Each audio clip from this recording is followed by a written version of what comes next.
व्यक्ति की महानता हमेशा उसके चरित्र और ज्ञान पर निर्भर करती है।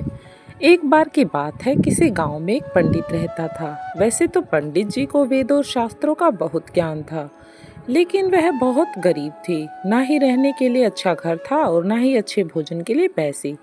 एक छोटी सी झोपड़ी थी, उसी में रहते थे और भिक्षा मांगकर जो मिल जाता उसी से अपना जीवन यापन करते रहते थे।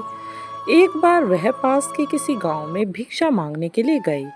उस समय उनके कपड़े बहुत गंदे थे और काफी जगह से फट भी गए थे। इस कारण से उन्हें जाने में थोड़ी लज्जा भी आ रही थी। जब उन्होंने घर का एक दरवाजा खटखटाया तो सामने से एक व्यक्ति बाहर आया। उसने जब पंडित को फटे चिथड़े कपड़ों में देखा तो उसका मन घृणा से भर गया और उसने पंडित को धक्के मारकर घर से बाहर निकाल दिया। बोला, पता नहीं कहाँ से गंदा पागल चला आया है। अब पंडित जी बाहर निकालने पर उन्हें बाहर तो जाना ही था। पंडित दुखी मन से वापस चला आया। जब अपने घर वापस लौट रहा था तो किसी अमीर आदमी की नज़र पंडित के फटे कपड़ों पर पड़ी तो उसने दया दिखाई और पंडित को पहनने के लिए नए कपड़े दे दिए। अब पंडित के पास नए नए कपड़े थे। अगले दिन पंडित फिर से उसी गांव में उसी व्यक्ति के पास भिक्षा मांगने गया। व्यक्ति ने नए कपड़ों में पंडित को देखा और हाथ जोड़कर पंडित को अंदर बुलाया और बड़े आदर के साथ थाली में बहुत सारे व्यंजन परोसी। पंडित जी ने एक भी टुकड़ा थाली से नहीं डाला और सारा खाना धीरे धीरे अपने कपड़ों पर डालने लगे और बोले, ले खा और खा, कितना खा सकते हो उतना खा। व्यक्ति ये सब बड़े आश्चर्य से देख रहा था कि आखिर पंडित जी कर क्या रहे हैं।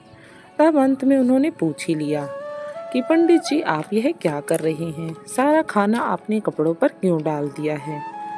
इसका क्या कारण है? पंडित जी ने बहुत शानदार उत्तर दिया, क्योंकि तुमने ये खाना मुझे नहीं बल्कि इन कपड़ों को दिया है, इसलिए मैं ये खाना इन कपड़ों को ही खिला रहा हूँ। कल जब मैं गंदे कपड़े पहनकर तुम्हारे घर आया तो तुमने मुझे थप्पे मारकर घर से बाहर निकाल दिया और आज तुमने मुझे साफ और नए कपड़ों में देखकर तुरंत ही खाना पेश किया। असल में तुमने ये खाना मुझे नहीं बल्कि मेरे कपड़ों को पेश किया है।